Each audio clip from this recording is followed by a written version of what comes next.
It was a bustling morning at the airport, filled with the usual mix of excited travelers, hurried business people, and families catching their flights. Among the crowd, a young black boy stood out. He was alone, a bit small for his age, and dressed in a plain hoodie and jeans. He moved through the busy terminal with a sense of calm, even though his young face revealed a slight nervousness. The boy was not lost, though it might have looked like it to an onlooker. He was simply waiting for his father to pick him up after arriving on a flight. His father, the FAA Director, was coming from another city, and the boy had come to the airport to meet him. As the boy wandered closer to an area that was marked as restricted, the pilot, who had just landed from a recent flight, noticed him. The pilot was dressed in uniform, a symbol of authority, and he was scanning the terminal, preparing to head home. He had no idea who the boy was, and his immediate assumption was that something wasn't quite right. But the boy looked out of place. To him, and the restricted area seemed like an odd spot for someone so young to be standing in alone. The pilot, while waiting for his cab, couldn't help but watch the boy.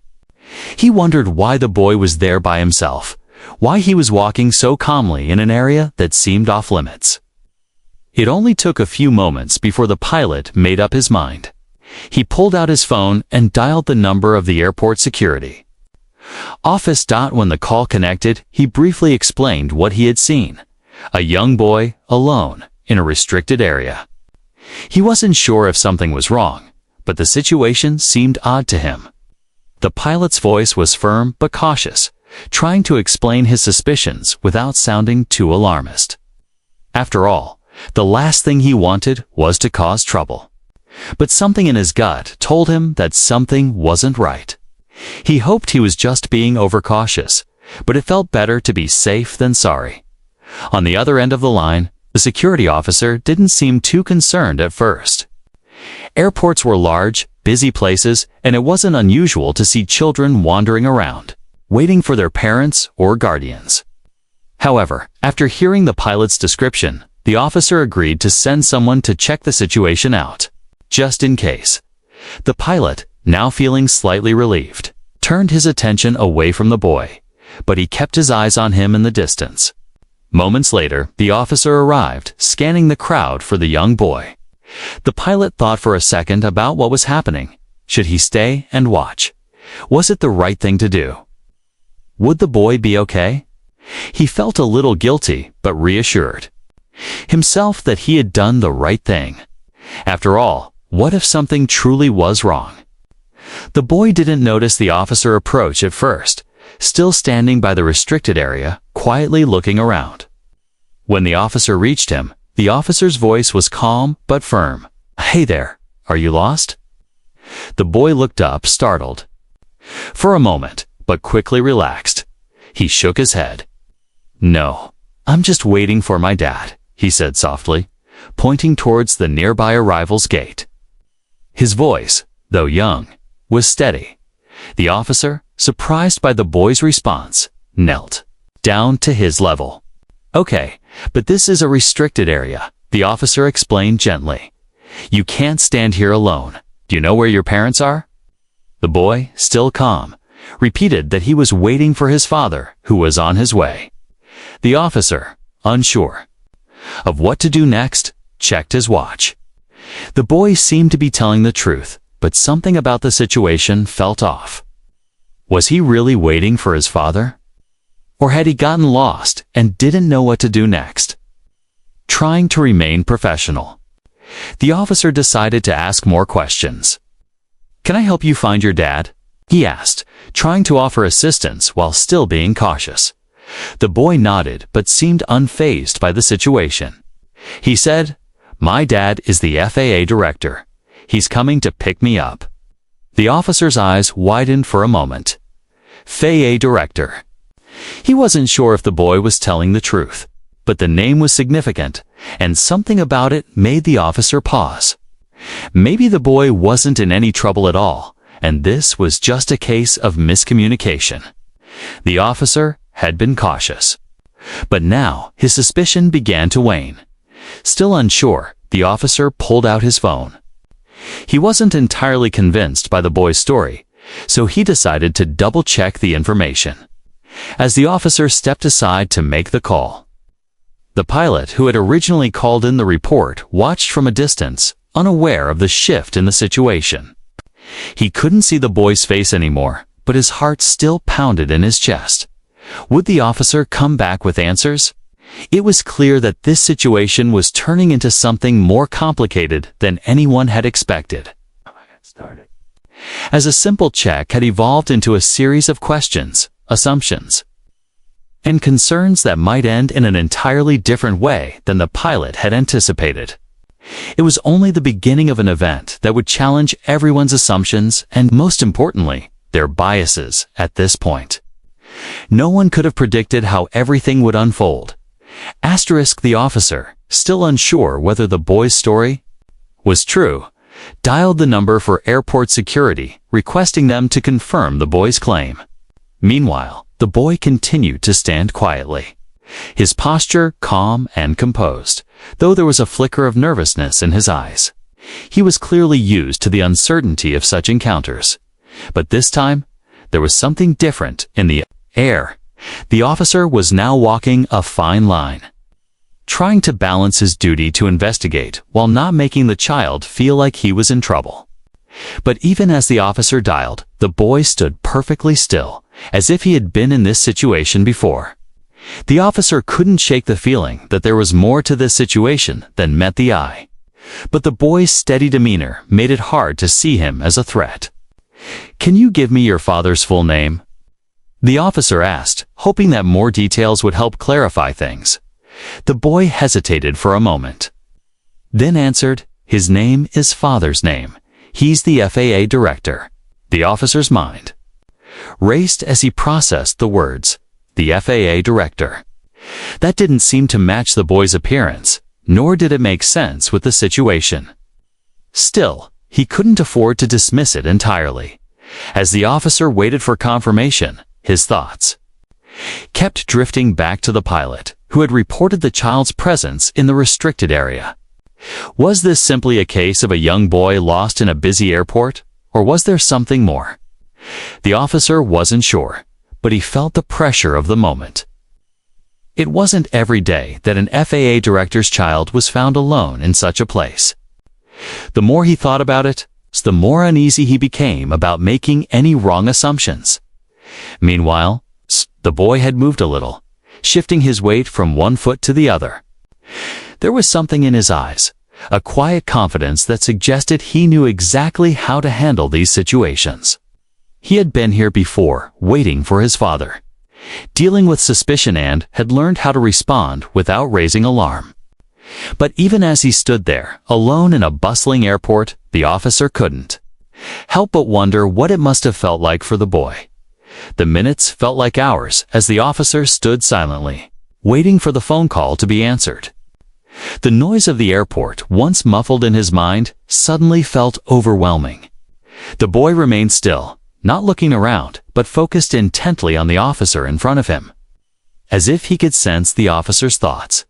Then, just as the officer began to question his own actions, his phone rang.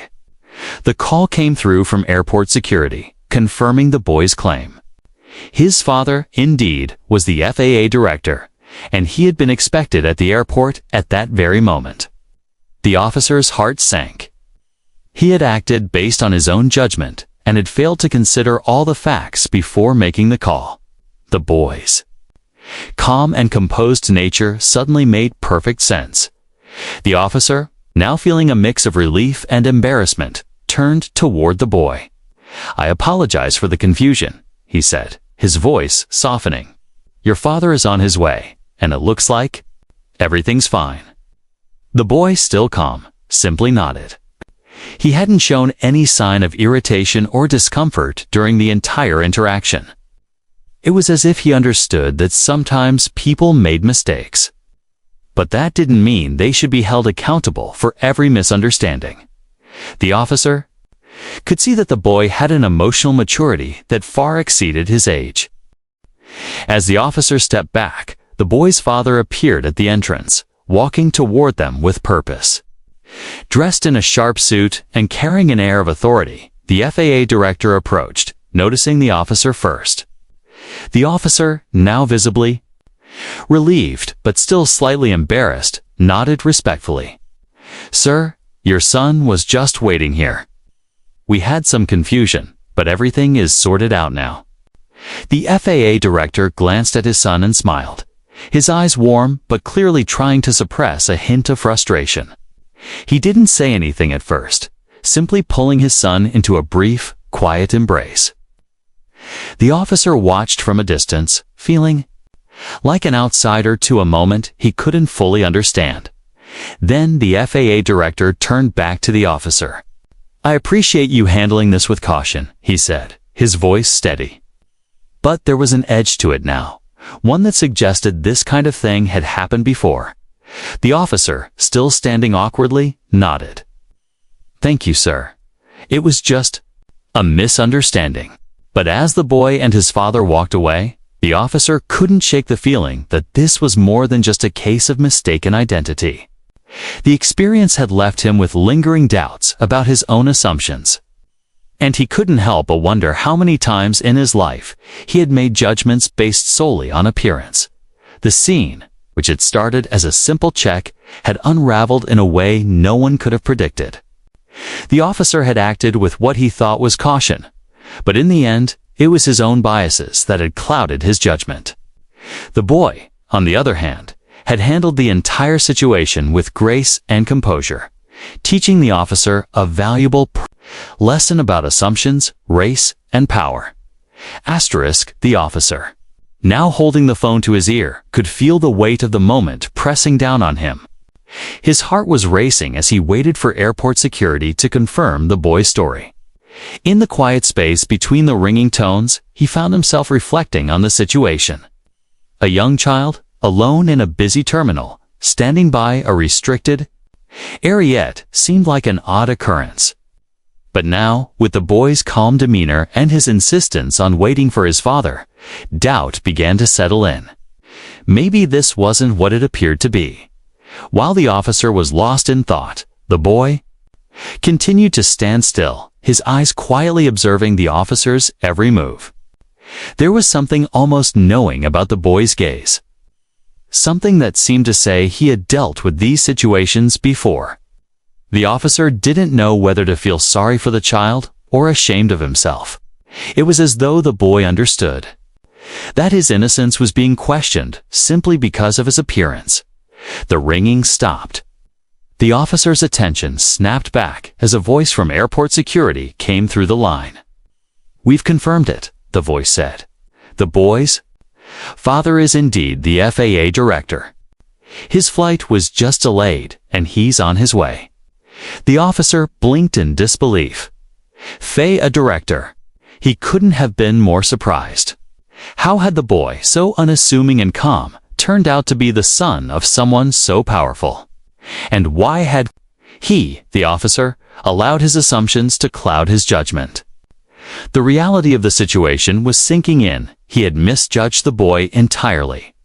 For a moment, the officer stood frozen, holding the phone in his hand as the implications of his actions flooded his mind. He realized how quickly he had assumed the worst about the boy, simply based on his age and the way he appeared. How many times had this happened before, in different contexts? How often had people of color been treated unfairly or seen through the lens of stereotypes? The officer felt a deep sense of regret, but it wasn't too late to make things right.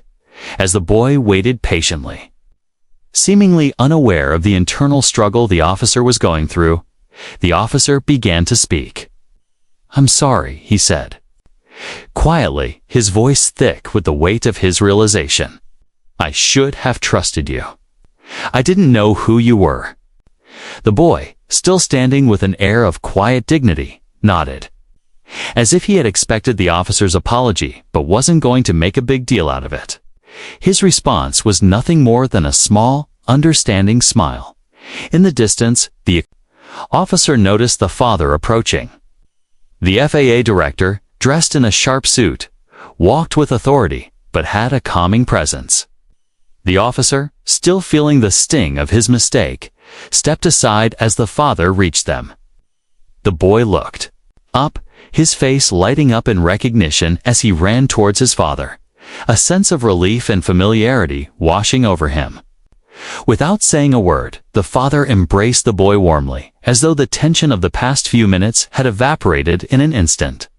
The officer watched, unsure of what to say next, but his mind was racing. How could he have missed the signs? The boy's calmness, his confidence, his steady responses, why hadn't that clued him in sooner? The officer's gaze shifted back to the FAA Director, who was now talking to the airport security officer. The tone of the conversation was polite, but there was an underlying tension, a sense of disapproval that was palpable. The officer knew that the FAA Director's words, though measured, carried weight, and this encounter would not be forgotten. The father turned to the officer after a moment. "I'm sure this was all an accident," he said with a tight smile. "But it's important to consider the consequences before jumping to conclusions." The officer nodded, his throat dry. "I understand, sir. I made a mistake, and I take full responsibility." The FAA Director gave him a curt nod. "Thank you for acknowledging that. Mistakes happen, but it's how we learn from them that matters." The officer felt the sting of that comment, but it was the truth. This was more than just an isolated incident. It was a wake-up call. He had allowed his own biases to dictate his actions, and in doing so, had created a situation that didn't need to happen. What could have been a simple, harmless encounter had spiraled into something much more complicated. All because of a moment of poor judgment, as the FAA Director turned to walk with his son. The officer lingered for a moment, his mind still processing everything. The boy, calm as ever, was now walking alongside his father, but something in the officer's heart had shifted. It was clear that he needed to do more than simply apologize. He needed to confront the deep-seated biases within himself and within the world around him. This encounter, which had seemed so minor at first, had turned into a powerful lesson. It wasn't just about making a mistake, it was about understanding why that mistake had happened and how it could be avoided in the future. The officer could only hope that, as he reflected on this moment, he would remember the boy's quiet dignity, the father's calm authority, and the painful realization of how often people were judged unfairly simply based on their appearance. The moment the officer hung up the phone, confirming the boy's story, a wave of disbelief washed over him. The boy had not only been truthful, but his father was someone powerful, an FAA Director, no less. The officer felt his stomach tighten as he processed the weight of what had just happened. He had acted hastily, jumping to conclusions about a child simply because he was alone. And now he was confronted with the reality of his mistake. As he stood there, caught between guilt and confusion, the boy's calm expression hadn't changed. He stood perfectly still, almost as if he had known this moment would come. The officer's mind raced. Had he treated the child unfairly? He had assumed that the boy was up to something wrong, all because of his own bias. And yet, the boy's gentle demeanor, his composed nature, should have been a clue that there was nothing to fear. The boy's father, the FAA Director, was nearing the scene, walking toward them with purpose. His appearance made the officer feel even smaller. The FAA Director's confident stride was the embodiment of authority, and the officer realized that he was about to face someone who had every right to be angry. Not only at the officer's actions, but also at the very nature of the situation. The officer's earlier doubts seemed trivial now, as the magnitude of his error came crashing down. As the FAA Director approached, the officer took a deep breath and prepared himself for whatever was to come. He had no idea how the father would react, but there was a deep sense of shame bubbling up inside him. The officer had no excuse for his behavior. He had let his own prejudice influence his judgment, and now he had to face the consequences. The FAA director stopped in front of him, his eyes briefly scanning the officer's face. There was no immediate anger in his expression, but there was something else, in intense calmness, as though he had already processed the situation and was prepared to move forward with dignity. "I'm sorry," the officer blurted out, his voice thick with regret. "I didn't know who your son was, sir. I made a mistake, and I take full responsibility for it." The FAA director paused for a moment, his gaze unwavering. He didn't immediately respond to the apology. Instead, he turned his attention to his son, who had been quietly standing nearby. The boy's expression remained calm, his hands tucked into his hoodie pockets, and the father gently placed a hand on his shoulder. The officer felt a pang of guilt as he watched this small but powerful interaction. The boy's father didn't raise his voice or make a scene. He simply stood beside his son, showing a quiet strength that spoke volumes. After a few moments of silence, the FAA director turned back to the officer. "I appreciate your apology, but this situation shouldn't have happened in the first place," he said, his voice steady but firm. "My son was simply waiting for me. I understand you were just doing your job, but we need to be more careful with our assumptions, especially when it comes to children. This could have been avoided if we had taken the time to ask the right questions instead of jumping to conclusions." The officer felt the sting of the FAA director's words, but he knew they were true. He had acted impulsively, without fully understanding the situation or taking into account the person he was dealing with. It was a humbling moment, one that forced him to confront his own biases and the unfair judgments that often colored his perspective. The FAA director didn't seem angry, but there was an unmistakable weight in his words. He was speaking not only for himself, but also for everyone who had ever been unfairly judged or stereotyped. The officer couldn't help but wonder how many times he had made similar assumptions in the past, how many people he had treated unfairly without even realizing. It as the FAA director continued to speak, the officer nodded, absorbing each word. "We all need to do better," the FAA director continued. "Whether it's in how we treat children or how we view people based on their appearance, we all have a responsibility to pause and think before we act." The officer stood there, humbled by the lesson, but grateful for the opportunity to learn from his mistake. The FAA director's calmness, his ability to address the situation with both firmness and grace, was something the officer knew he would carry with him from that day forward. The FAA director gave a small nod to the officer, his expression softening just slightly. "Mistakes happen," he said, his tone lightening a bit. "But it's what we do after them that defines us." With that, the FAA director turned and walked toward his son, who was now smiling up at him. The officer watched them go, his heart still heavy, but also enlightened. He had been given an invaluable lesson in humility, and though it had come at the expense of a young boy's dignity, he was determined to use it to become a better person, both as an officer and as a human being. As the boy and his father disappeared into the crowd, the officer stood still, silently vowing to never forget the lesson he had just learned.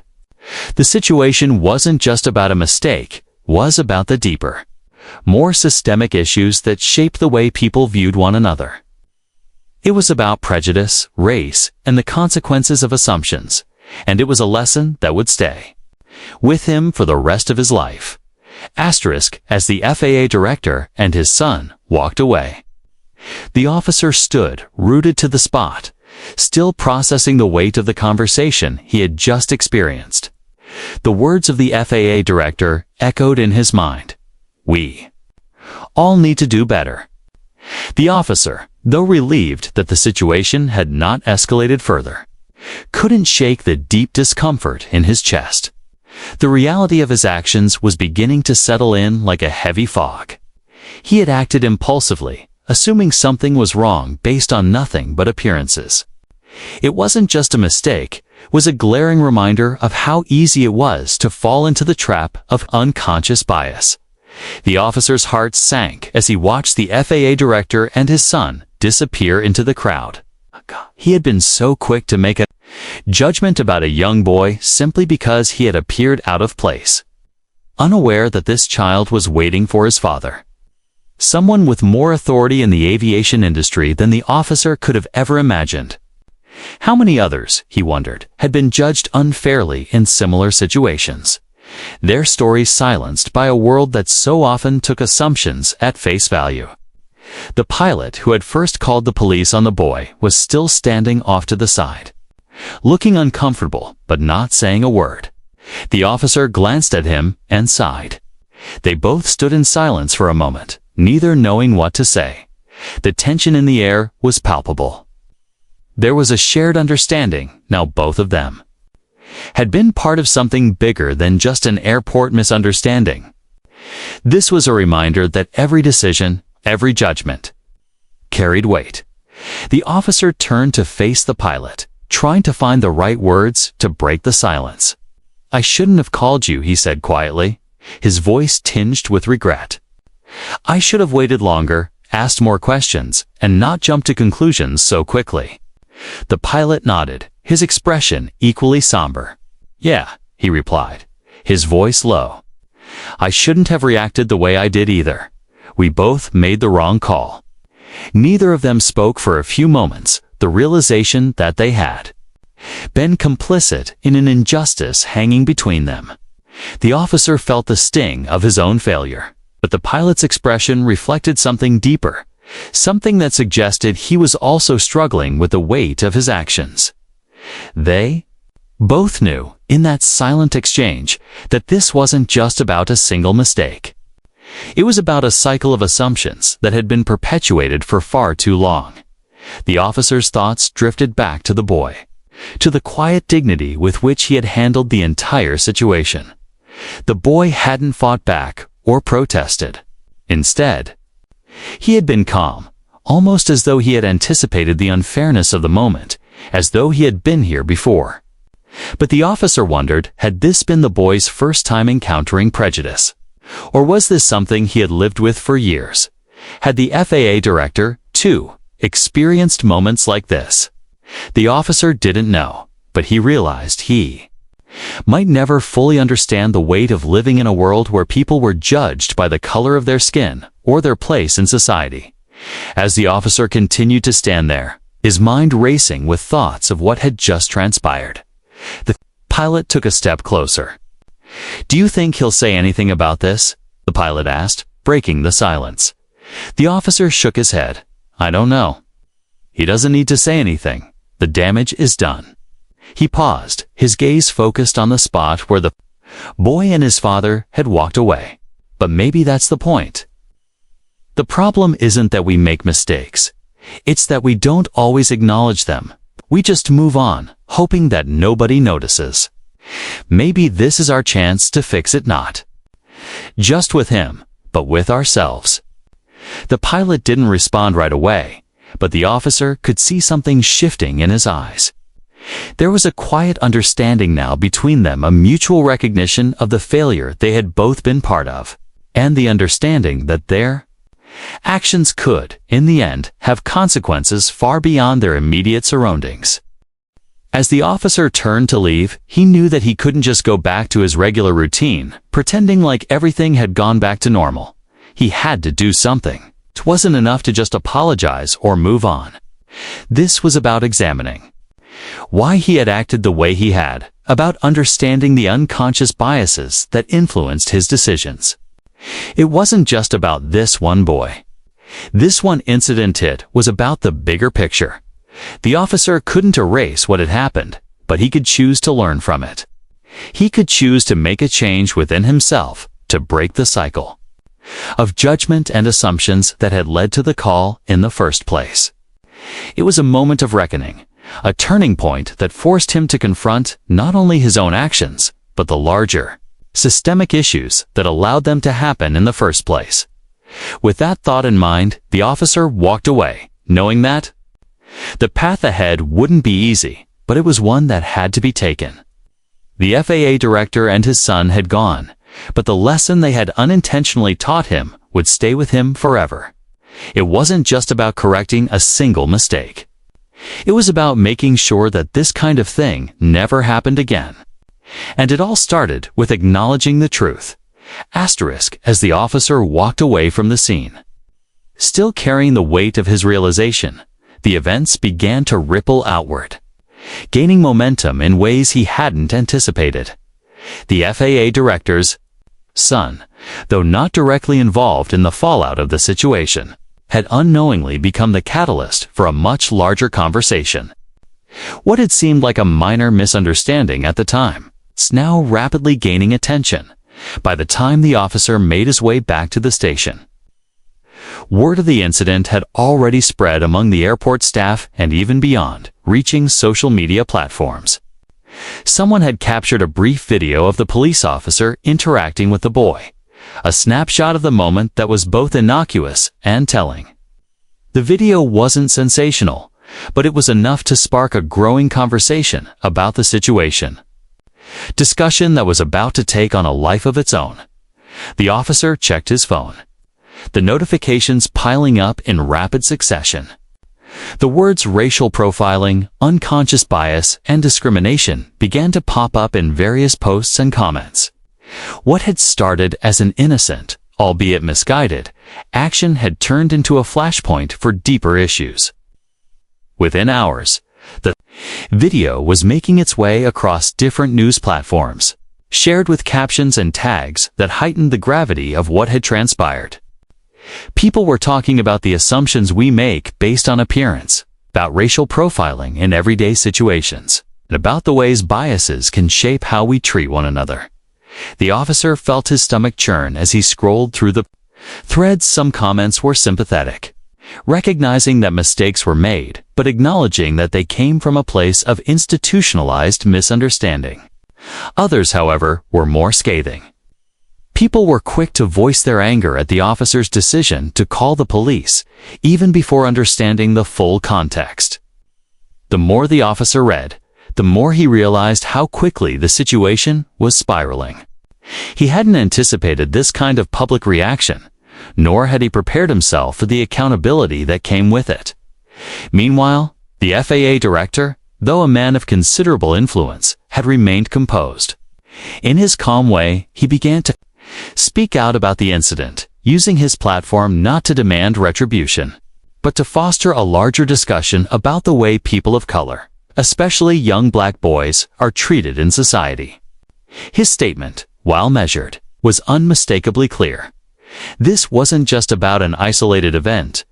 It was part of a broader issue of racial assumptions, prejudice, and unequal treatment that too many people faced every day. The statement was shared widely, and it reverberated through the conversation. The FAA Director's words were a call to action, urging people to reflect on how easily preconceived notions could shape our behavior and decisions. His public response became a turning point, giving others the courage to speak out as well. Celebrities, social justice organizations, and even local community leaders began to weigh in, all reinforcing the same message.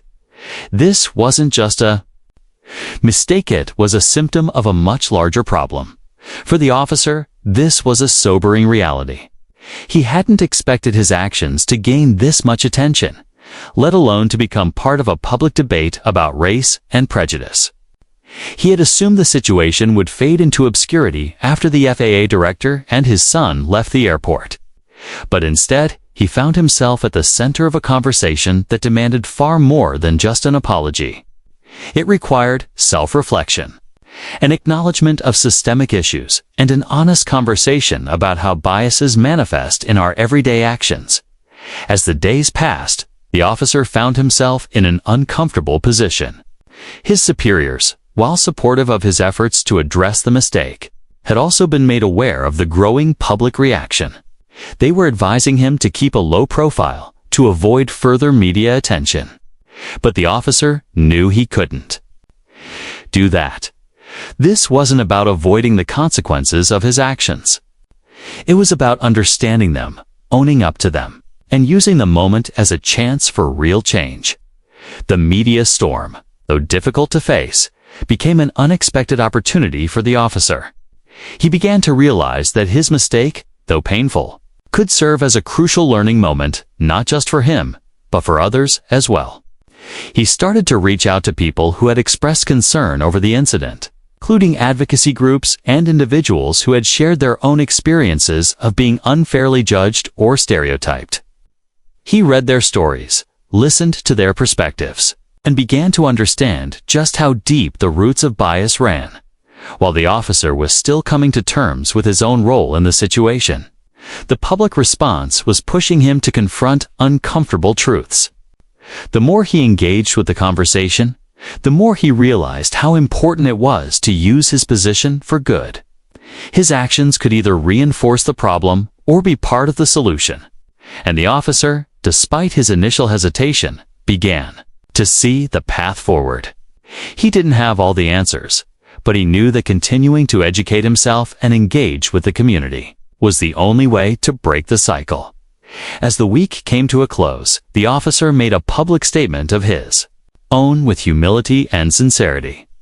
He admitted to his mistake and pledged to be a part of the ongoing conversation about bias and racism. He acknowledged that while he couldn't undo the harm he had caused, he could use his voice to make sure it didn't happen again. The FAA Director's son, who had been at the heart of it all, remained largely out of the spotlight. But for the officer, the boy's silent strength, his ability to endure, to stand still without anger, had become the true lesson. The child had faced something he shouldn't have had to, and yet, through it all, he had shown a resilience that was both humbling and inspiring. This incident had not only changed the officer's life, but it had sparked a broader movement to call to confront the biases embedded in everyday life and make real change. It was a small step in the right direction, but it was a step nonetheless. And it had all started with one officer's decision to make a call in the quiet dignity of a boy who would not be silenced. The officer sat in his car, staring blankly at the screen of his phone as more notifications flooded in. The backlash from the incident had only intensified, and now the media was beginning to dig deeper. The FAA Director's statement had been shared thousands of times, accompanied by impassioned commentary from activists, community leaders, and ordinary people who had experienced similar injustices. As the officer scrolled through the comments, his stomach twisted. It was impossible to ignore the collective outrage, the frustration, and the raw emotion pouring from all corners. He had been wrong, and now the world knew it. The apology he had offered was no longer enough. His mistake had become a symbol of something much larger, an example of how deeply ingrained biases had affected his decisions and, by extension, the community he served. The officer felt trapped between wanting to defend himself, to explain his actions, and the overwhelming sense that he couldn't escape the consequences of those actions. He couldn't undo what had already happened. And the more he tried to rationalize or distance himself from his mistake, the worse it seemed to get. But even as the weight of his public humiliation pressed down on him, a deeper sense of responsibility began to take root.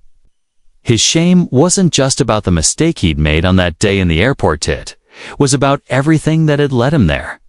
It was about the subconscious prejudices that he had failed to recognize, the assumptions that had shaped his worldview, and the privilege he had taken for granted. And the more he thought about it, the more he realized that this wasn't just a personal failure, was a failure of the system that had allowed these biases to go unchecked for so long. The officer knew he couldn't just wait for the storm to pass. He had to do something more than just apologize.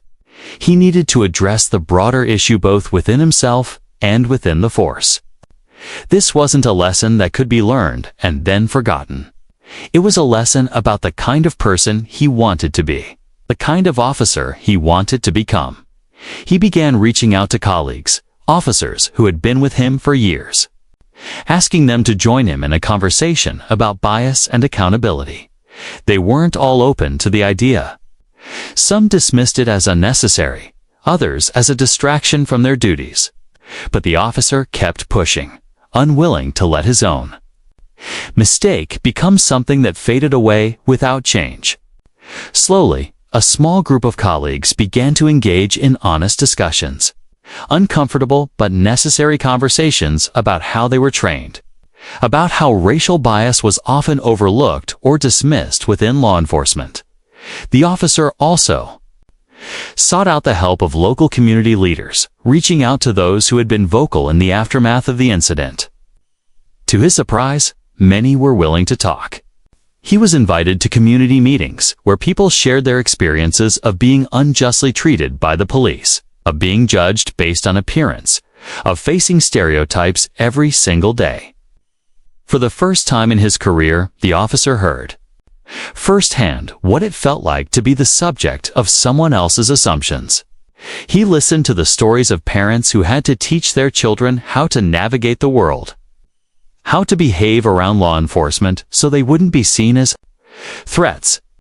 It was a humbling, eye-opening experience that shook him to his core. Through these conversations, the officer began to understand the magnitude of his actions, how they were part of a much larger pattern of systemic injustice. It was one thing to recognize his own bias, but it was another thing entirely to realize that the entire system was built on assumptions and unequal treatment. The officer had always prided himself on being fair, on doing his job with integrity. But he realized that true fairness required more than just following the rules. It required an active commitment to dismantling the biases that colored every decision. It was then that the officer realized that the FAA Director's son, the boy, who had been the unwitting catalyst of this journey, had shown him something invaluable. The boy had endured the unfairness of the situation with a quiet dignity that the officer couldn't ignore.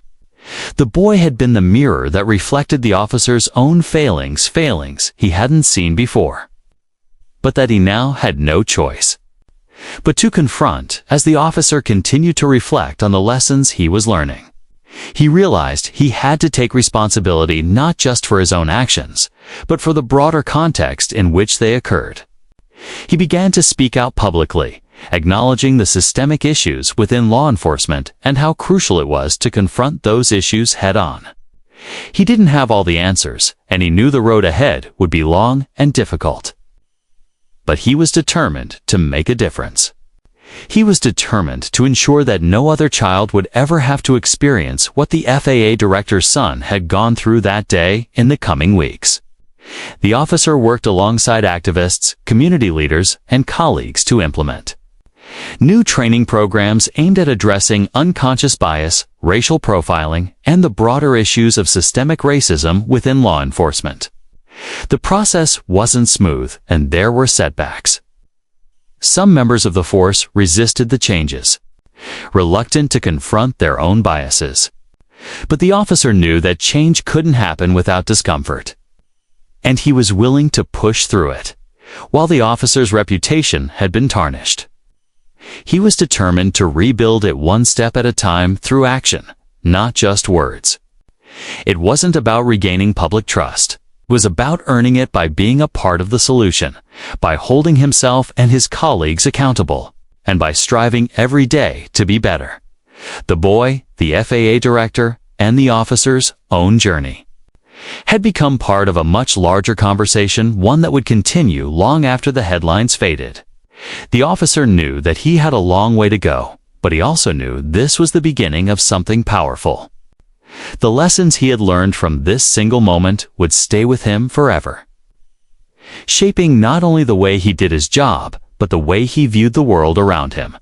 In the weeks that followed the incident, the officer found himself facing a new reality. The public outrage had slowly quieted down, but the ripple effects were still felt in every corner of his life. The media storm had passed, but the internal work that needed to be done was only just beginning. It wasn't just about the one mistake at the airport. It was about creating lasting change in a system that had, for far too long, been complicit in reinforcing biases. The officer spent countless hours reflecting on his actions, reading books on racial justice, and attending workshops on unconscious bias. He sought out mentors, individuals who had dedicated their lives to social change, and asked them tough questions. His own role as a law enforcement officer had always been rooted in a desire to serve and protect. But now he was grappling with the uncomfortable truth that the system he had long been a part of was flawed in ways he hadn't fully understood. Every morning, as he prepared for work, the officer felt the weight of his newfound understanding.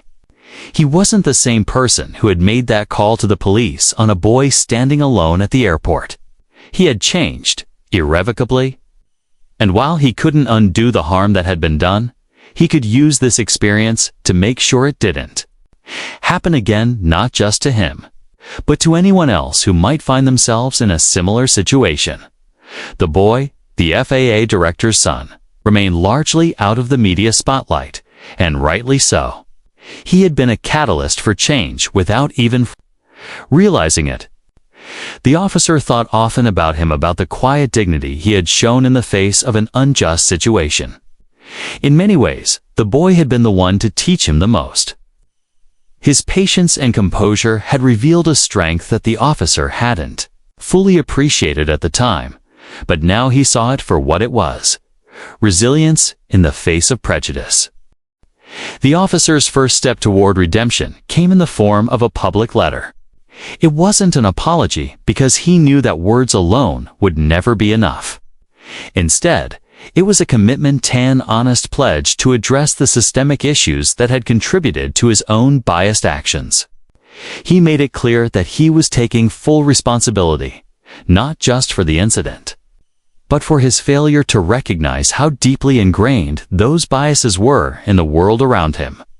He shared his personal journey of self-reflection and growth, acknowledging that the road ahead would be long, but that he was committed to being part of the solution. The letter was met with mixed reactions. Some were supportive, appreciating his openness and the courage it took to speak out. Others criticized him for waiting so long to speak up. But the officer understood that the reaction wasn't as important as the action itself. What mattered was that he had started to walk a new path, one that would be defined not by past mistakes, but by his willingness to change. Meanwhile, the FAA director had continued to speak out about the incident, using his platform to advocate for reform and challenge the status quo. The officer knew that their paths might cross again one day, but he also understood that the conversation was bigger than both of them. It was about the larger issue of racial injustice and how systemic inequalities could no longer be ignored. Months passed, and slowly the officer began to see real changes in himself and in the department he worked for. The training programs on bias and race relations had been implemented, though progress was slow. Some officers resisted, others embraced it wholeheartedly. But even the smallest steps counted. The officer found himself in more difficult conversations than ever before, challenging colleagues to confront their own biases, urging them to open their eyes to the realities of those they served. It wasn't always easy, and it wasn't always welcomed. But he persisted. The officer knew he would never be able to completely escape the consequences of that one decision, the one that had changed his life and brought unwanted attention to his actions. But as he stood in the front of a room full of officers, leading another training session on unconscious bias, he realized that this was his redemption. It wasn't about erasing the past. It was about learning from it and using it as a catalyst for transformation. It wasn't just about making the world a better place for people like the FAA director's son, though that was certainly part of it. It was about making the world a better place for everyone, including himself. The officer's commitment to change had become not just a personal mission, but a professional one, something that would shape the way he served his community for the rest of his career. By the end of the year, the officer had become a vocal advocate for reform. And though the journey was far from complete, he had come to realize that the road to change was not linear. There would be setbacks, there would be hard days, but there would also be progress. As long as he continued to push forward, as long as he continued to learn and grow, He knew he was headed in the right direction, and so the officer found himself standing at the edge of a new chapter, one where he was free from his past, but one where he was actively working to transform it. The lesson he had learned from that single moment in the airport would stay with him forever, not just as a mistake to regret, but as a turning point, one that had led him to a deeper understanding of himself, his role in society, and the power of change.